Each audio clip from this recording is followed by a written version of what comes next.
अशाच आपल्या परिसरातील नवनवीन बातम्या पाहण्यासाठी आमचा चॅनलला सबस्क्राईब करा। शहादा तालुक्यातील कळंबू येथे किरकोळ वादातून अविवाहित तरुणाची हत्या झाल्याची घटना घडल्याने गावासह परिसरात खळबळ उडाली आहे। याबाबत आरोपी पती पत्नी विरुद्ध सारंगखेडा पोलिसांत गुन्हा दाखल करण्यात आला असून घटनेचे गांभीर्य लक्षात घेता सारंगखेडा पोलिसांनी आरोपींना घटनास्थळावरून तात्काळ ताब्यात घेतले आहे।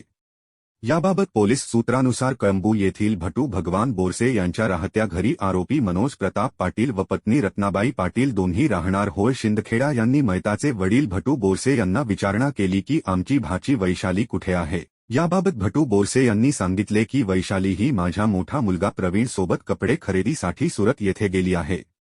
मात्र आरोपी मनोज पाटील यास खोटे वाटलं, तुम्ही खोटे बोलत आहात, माझी भाची येथेच आहे।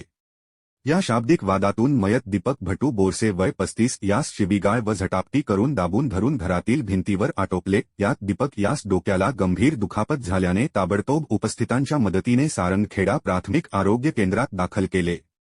वैद्यकीय अधिकाऱ्यांनी तपासणी करून मृत घोषित केले। शवविच्छेदन शहादा ग्रामीण रुग्णालयाचे वैद्यकीय अधिकारी डॉक्टर साठे डॉक्टर हिमानी पाटील यांच्या मार्गदर्शनाखाली करण्यात आले। घटनास्थळी सारंगखेडा पोलीस व मोबाईल फॉरेन्सिक टीम पथकाद्वारे घटनेची अधिक माहिती घेण्यात आली।